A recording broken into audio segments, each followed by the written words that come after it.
डमट डमट डमट demon Ninad वड्डमर वयम चकार चंड तांडवम तनोतु रे शिव शिवम धगत धगत धगत जवल ललाट पट्ट पावके किशोर चंद्रशेखरे रति प्रतीक्षाम मम धराधरेन्द्र नंदिनी विलास बंधु बंधुरा स्फुर दिगंत संतति प्रमोद मान मानसे। क्योंकि शायद कम लोगों को यहां ये मालूम हो कि संस्कृत विश्व की सबसे वैज्ञानिक भाषा है। सेम पेट्रोदा यहां बैठे हैं, वो साक्षी होंगे इस बात के कि जब दुनिया में टॉकिंग कंप्यूटर बनाने की बात चली तो प्रश्न उठा कि कौन सी भाषा उसके लिए चुनी जाए, क्योंकि कंप्यूटर का अपना कोई विवेक नहीं होता। जो आप बोलते हैं वही वो लिखता है और जो लिखा जाता दिया जाता है उसी को वो पढ़ता है। इसलिए भाषा व्याकरण की दृष्टि से भी वैज्ञानिक होनी चाहिए और ध्वनि की दृष्टि से भी। जो बोला जाए वही वो पढ़े। आज गर्व से माथा ऊंचा करके कह सकती हूं कि विश्व की तमाम भाषाओं की समीक्षा करने के बाद जिस भाषा को सर्वथा उपयुक्त पाया गया कंप्यूटर के लिए वो संस्कृत है। क्योंकि जैसे अंग्रेजी में NO नो भी नो है और KNOW भी नो है। अब अगर आप कंप्यूटर को बोलें आई नो दिस तो लिखेगा INO नो दिस, कोई अर्थ ही नहीं निकलेगा उसका। कहीं T साइलेंट हो जाता है तो कहीं E साइलेंट हो जाता है। बोलते हैं लिखते हैं एंटरप्रेन्योर, बोलते हैं एंटरप्रेन्योर। वो विवेकहीन कंप्यूटर कैसे देखेगा इसको? लेकिन संस्कृत में जो बोला जाता है वही लिखा जाता है। यहां तक कि छोटी ई और छोटे ऊ की मात्रा की ध्वनियां भी अलग है। इति, यदि आपने छोटा बोला तो इति, लेकिन दही बड़ी की मात्रा बोला तो दही। तो जो बोलेंगे वो लिखेगा, जो लिखेगा वही पढ़ेगा।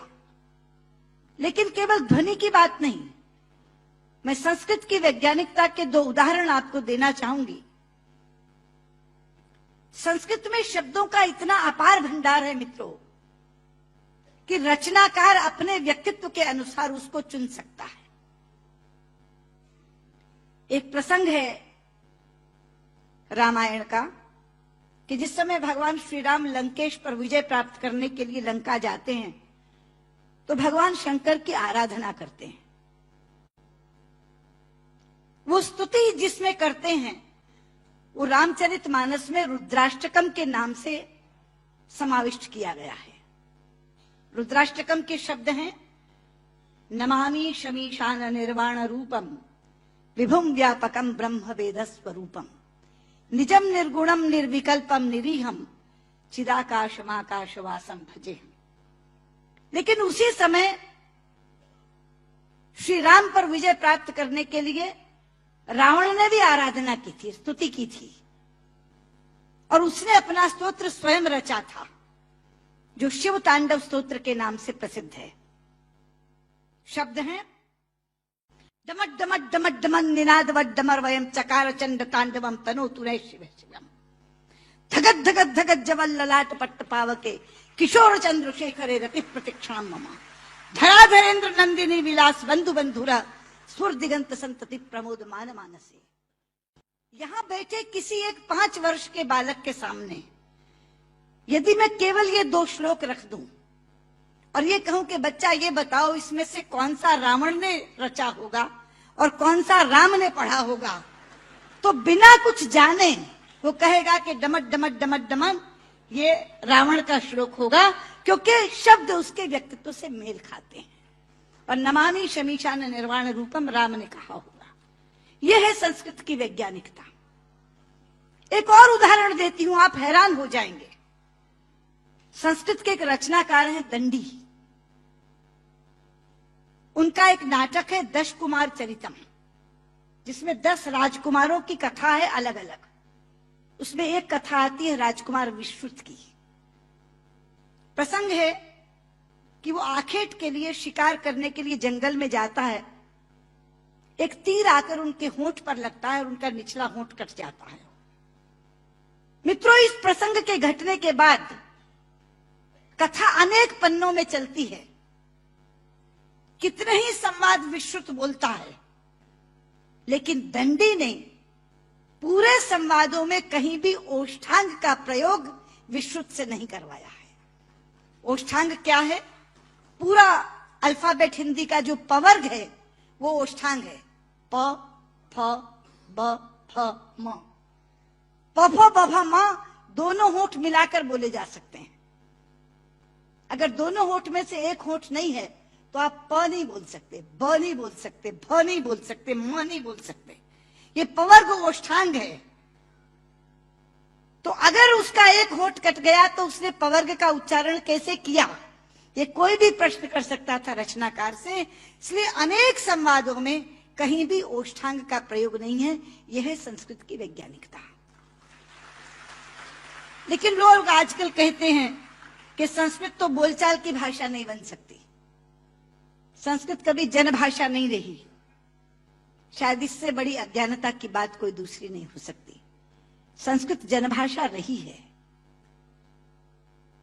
छोटे लोग, अनपढ़ लोग, बिना विद्यालय में गए लोग संस्कृत बोलते रहे हैं। राजा भोज के काल में एक प्रसंग आता है कि राजा भोज एक बार अपने प्रजा का हालचाल जानने के लिए जंगल से जा रहे थे। सामने से एक लकड़हारा आ रहा था। उसने लकड़ियां काटकर अपने सिर पर रखी हुई थी, पसीनों पसीन था। राजा ने लकड़हारे को देखा तो तब संस्कृत में ही बातचीत होती थी, संस्कृत ही जनभाषा थी। तो राजा ने लकड़हारे से कहा, किमते भारम बाधती, क्या ये भार तुम्हें कष्ट पहुंचा रहा है? लेकिन बाध शब्द जो है मित्रों, वो धातु है जो परस्मयी पदी नहीं चलती, आत्मनेपदी चलती है। संस्कृत में दो तरह की धातुएं हैं।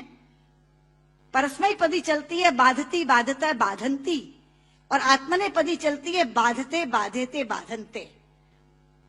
बाध शब्द जो है वो आत्मनेपदी में है। तो लकड़हारा जवाब क्या देता है? भारम न बाधती राजन यथा बाधती बाधते। कि राजा, मुझे ये भार कष्ट नहीं दे रहा जितना आपके मुंह से बोला हुआ बाधती शब्द कष्ट दे रहा है, क्योंकि बाधती शब्द का अशुद्ध उच्चारण आपने किया है। ये शब्द बाधते होना चाहिए। भारम न बाधती राजन यथा बाधती बाधते। तो कौन कहता ये जनभाषा नहीं रही? ये जनभाषा रही है। लेकिन आज मैं शंकर जी से कहना चाहूंगी कि आपकी साउथ इंडिया एजुकेशन सोसाइटी पर एक जिम्मेदारी आई है, क्योंकि आज संस्कृत केवल कर्मकांड की भाषा बनकर रह गई। कल जब विश्व के लोग आएंगे और कहेंगे कि कंप्यूटर के लिए हमें संस्कृत के विद्वान दो, हम टॉकिंग कंप्यूटर बनाना चाहते हैं, तो एक विडंबना खड़ी होगी कि जिसे संस्कृत आती है उसे कंप्यूटर नहीं आता, और जिसे कंप्यूटर आता है उसे संस्कृत नहीं आती। इसलिए केवल साइटेशन संस्कृत में पढ़कर अपने कर्तव्य की तीसरी मत कर लीजिए। साउथ इंडिया एजुकेशन सोसाइटी का ये फर्ज बनता है, ये कर्तव्य बनता है कि वो ऐसे लोग पैदा करे जो संस्कृत और कंप्यूटर दोनों के परम विद्वान बने। और उस समय जब हमारे सामने ये बोध आकर के खड़ा हो, ये विषय आकर के खड़ा हो कि टॉकिंग कंप्यूटर के लिए संस्कृत के विद्वान चाहिए, तो साउथ इंडिया एजुकेशन सोसाइटी कहे, ये लीजिए हम देते हैं जो संस्कृत के भी ज्ञाता हैं और कंप्यूटर के भी ज्ञाता हैं। क्योंकि अथाह भंडार भरा पड़ा है हमारे ज्ञान का, हमारे शास्त्र, हमारे उपनिषद, हमारे ग्रंथ, और उन ग्रंथों की सोच लोगों तक पहुंची नहीं। आज अभी शंकर जी अपने प्रारंभिक वक्तव्य में कह रहे थे, उदार चरिता नाम वसुधैव कुटुंबकम। ये संस्कृत जानने वाले की सोच है। संस्कृत बोलने वाला पूरी पृथ्वी को परिवार मानता है, वसुधैव कुटुंबकम। संस्कृत बोलने वाला पृथ्वी को परिवार मानता है, और अंग्रेजी बोलने वाला विश्व को बाजार मानता है। और ये सोच का अंतर है, क्योंकि परिवार में प्यार होता है मित्रों, बाजार में व्यापार होता है, केवल व्यापार, शुद्ध व्यापार। लेकिन ये कौन बताएगा लोगों को कि भारतीय संस्कृति में पूरी पृथ्वी को, पूरी वसुधा को कुटुंब मानने की भावना है। सर्वे भवन्तु सुखिनः, हम तो सर्व की बात करते, सर्वे सन्तु निरामया, सर्वे भद्राणि पश्यन्तु मा कश्चित् दुर्भाग् भवेत्। सर्व के कल्याण की कामना किसने की है? लोग अपनी अपनी बात करते हैं, लेकिन ये है वो भारतीय संस्कृति जो सर्व के कल्याण की कामना करती है। इसलिए बहुत ज्यादा आवश्यक है कि ये ज्ञान जो छिपा पड़ा है पुस्तकों में, केवल इस कारण नहीं पहुंच पा रहा कि ऐसी भाषा में है जो भाषा मृतप्राय होती जा रही है, जो भाषा केवल मंत्रोच्चार की भाषा बन गई है कि विवाह पद्धति करानी है, जन्म मरण कराना है तो पंडित जी को बुला लो, वो भी अपना आधा अशुद्ध और आधा शुद्ध बोल के चले जाते हैं, क्योंकि उनको भी कोई टोकने वाला नहीं, उनको भी कोई कहने वाला नहीं कि आप क्या कर रहे हैं। इसलिए साउथ इंडिया एजुकेशन सोसाइटी पर यह जिम्मेदारी आई है, आप इस काम को करें। और मैंने अभी जब आप बैठे थे तो मैंने आपसे कहा था कि जो 2.5 लाख का पुरस्कार आपने मुझे दिया है मैं आपको वापस करती हूं, आप इसी पुण्य कार्य में आप उसका इस्तेमाल करें और ये काम आप जरूर करेंगे। मुझे लगता है तभी मेरा यहाँ आना सार्थक होगा। बहुत बहुत